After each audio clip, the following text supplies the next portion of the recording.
तरह की आ रही है और अभी नीमला वाली बात भी इन्होंने की। मैं इतना ही कहूंगा कि सबका नंबर आएगा, सबका नंबर आएगा। नंबर आने में कोई जल्दी कोई देर से आएगा, बट सबका नंबर आएगा। साइबर अपराधी को उठा के लेके जाती है पुलिस, तो हमारे आसपास के कुछ निर्दोष बच्चे भी उठा करके उनके साथ चले जाते हैं। अच्छा लगा।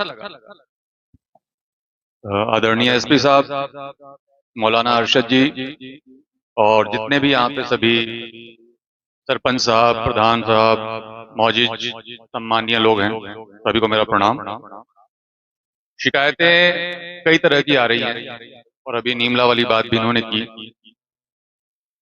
मैं इतना ही कहूंगा कि सबका नंबर आएगा, सबका नंबर आएगा। नंबर आने में कोई जल्दी कोई देर से आएगा, बट सबका नंबर आएगा।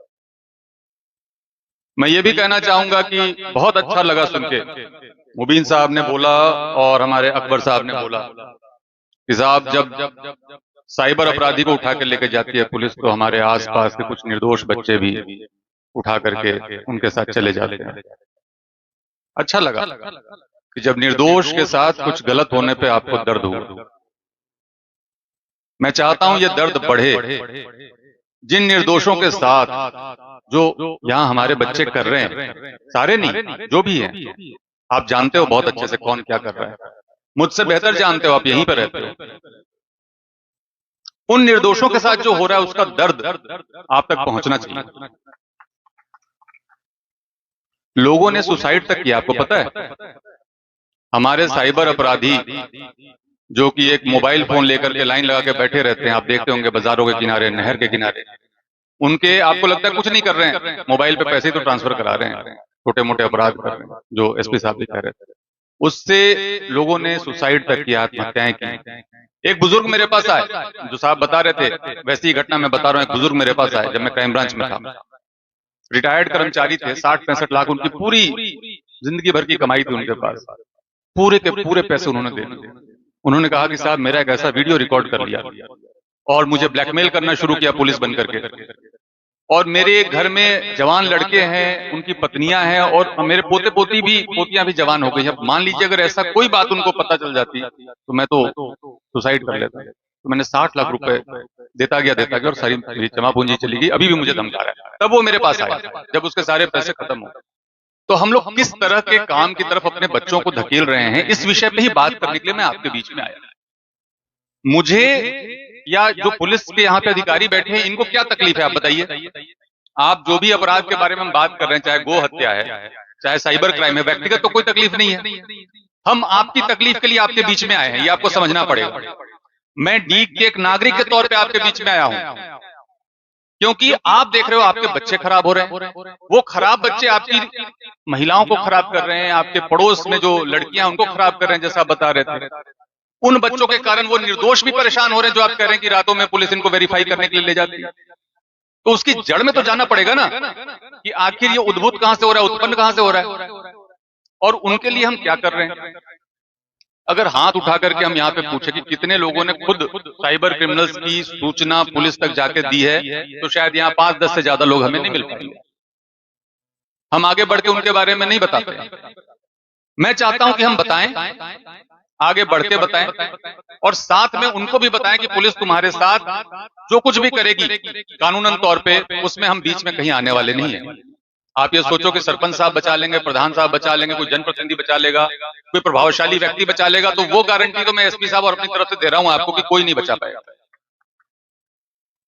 और मैं इसलिए भी आपके बीच में आया कि मैं ये आपको बताऊं कि मेवात जिस चीज के लिए जाना जाता था, हसन खां मेवाती के नाम पे मेवात का कितना सम्मान है, यही नहीं पूरी दुनिया में सम्मान है। और जो बता रहे थे एक भाई साहब मेरे यहाँ पे कि कितना ब्रेन है यहाँ पे, यहाँ के आप मैकेनिक्स को देख लीजिए, यहाँ के ड्राइवर्स को देख लीजिए, इवन जो अपराध कर रहे हैं उसमें भी अगर आप केवल उसके ब्रेन के पार्ट को देखो, टेक्निकल पार्ट को देखो, तो कितने शार्प हैं बच्चे हमारे, और उनको हम सही दिशा नहीं दिखा पा रहे। जिम्मेदारी किसकी है? आपकी और हमारी। तो हम बीच में बैठ करके ये बात तो करें कि हम इनको कोई दिशा देना भी चाहते कि नहीं देना चाहते।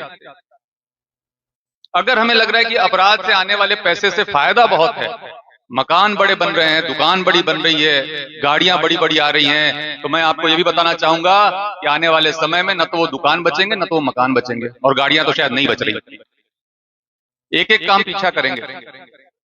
बुलडोजर चलेगा, बुलडोजर चलेगा, अपराधियों के घरों पे चलेगा, 100% चलेगा। हम चाहते हैं कि उसके पहले हम लोग ऐसे कदम उठाएं कि जो बच्चे अभी इससे दूर हैं कम से कम वो उसकी तरफ आकर्षित नहीं हो। आप बताएं कि पुलिस कितनी सख्ती कर रही है और कितनी सख्ती करने वाली है, इसलिए मैं आपके बीच में आया हूं। और मैं किसी भी तरीके से किसी का नुकसान, किसी का बुरा नहीं चाहता। जो शिकायतें थी कि साहब हमें वेरिफिकेशन के नाम पे परेशानी होती है, कतई हम नहीं चाहते। हम क्यों चाहेंगे? आप सोचिए, जब पुलिस किसी के घर में घुसती है तो वहां की महिलाओं की क्या स्थिति होती है, आप सोचिए जरा। जो माताएं होती हैं वहां पे, जो बहनें होती हैं, वो किस तरीके से बेचारी अपनी इज्जत को बचा के कहीं किसी कोने में दुपक रही होती है, छुप रही होती है। क्या देख के अच्छा लगता है हमें? बिल्कुल भी नहीं लगता। लेकिन वो जो नालायक जिसके कारण ये स्थिति आ रही है, उसको पकड़ के, कान पकड़ के हम कभी पुलिस को देके आ रहे हैं क्या? इसके लिए मैं आपके बीच में आया हूं। मैं ये अपेक्षा करता हूं कि आज के इस बैठक, इस मीटिंग में हम ये तय करके उठे कि जो लोग भी हमारी पूरी कौम को खराब कर रहे हैं, जो लोग भी हमारी पूरी नस्ल को खराब कर रहे हैं और पूरे देश दुनिया में हमारी बदनामी करा रहे हैं मेवात के नाम पे, उस बीमारी को हम यहां से दूर हटा के रहेंगे। गो हत्या और गो तस्करी आप बता रहे हैं कि 80% कम हो गई, 90% कम हो गई, बहुत खुशी की बात। गो हत्या के पक्ष में भी कई लोग अपने तर्क दे जाते हैं। कभी कभी कई बार आपने सुने होंगे, कुछ ऐसे भी ख्यालात रखने वाले होते हैं, देश विदेश के होते हैं, कई बार भारत के नहीं होते, कि भाई खान पान की सबको छूट है, कपड़े पहनने की सबको छूट है। ठीक है, छूट है, लेकिन जो इस देश का कानून है, जो इस देश का संविधान है, जिसके कारण हम लोग को आजादी के साथ रहने की ताकत मिली है, अधिकार मिला है, क्या हम उस कानून को नहीं मानते? क्या हम ये बताना चाहते हैं? जो हमारे देश का कानून है उसको हम नहीं मानते? जो हमारे देश की संस्कृति है, हमें पता है कि हो सकता है किसी देश विदेश की संस्कृति में ऐसा हो जहां की गाय की पूजा नहीं होती, लेकिन हमारे देश की संस्कृति में गाय को माता मानते हैं, पूजा करते हैं। और जिसको हमारे साथ का भाई, हिंदू भाई पूजा कर रहा है, जिसको अपनी मां मान रहा है, उसको हम हत्या करने के बारे में सोच सकते हैं क्या? बिल्कुल भी नहीं सोच सकते। हम न सिर्फ अपने धर्म की इज्जत करते हैं, बल्कि हम यहाँ पे जितने धर्म रहते हैं उन सभी की इज्जत करते हैं। यही तो भारत की पहचान है। हम एक साथ हिंदू, मुस्लिम, सिख, ईसाई, जैन, बौद्ध और जितने भी मतावलंबी हैं, सबके सम्मान करते हैं, सबकी भावनाओं का सम्मान करते हैं, और किसी को भी आहत करने के बारे में हम सोच भी नहीं सकते। और अगर ऐसे पापी यहाँ पे रह रहे हैं तो उनको नरक का द्वार दिखाने का काम भी हमारा ही है। ठीक है? तो मैं बहुत ज्यादा समय नहीं लेते हुए आज आपके बीच में सिर्फ इसलिए आया था कि हमें अपने अभियान चलाते हुए लगभग 1 महीना हो गया। मैंने सोचा कि कार्रवाई का असर भी गया है क्षेत्र में, और एक बार मैं चाहता हूं कि आप लोग भी इसके असर को दोगुना चौगुना कर दें अपने अपने क्षेत्रों में जाकर के, हमारी बात पहुंचा करके, समझा करके, जिससे कि हम इसको जड़ से खत्म करें और मेवात का जो वैभव है, जो इतिहास में सम्मान है, उसको वापस लेकर के। जय हिंद।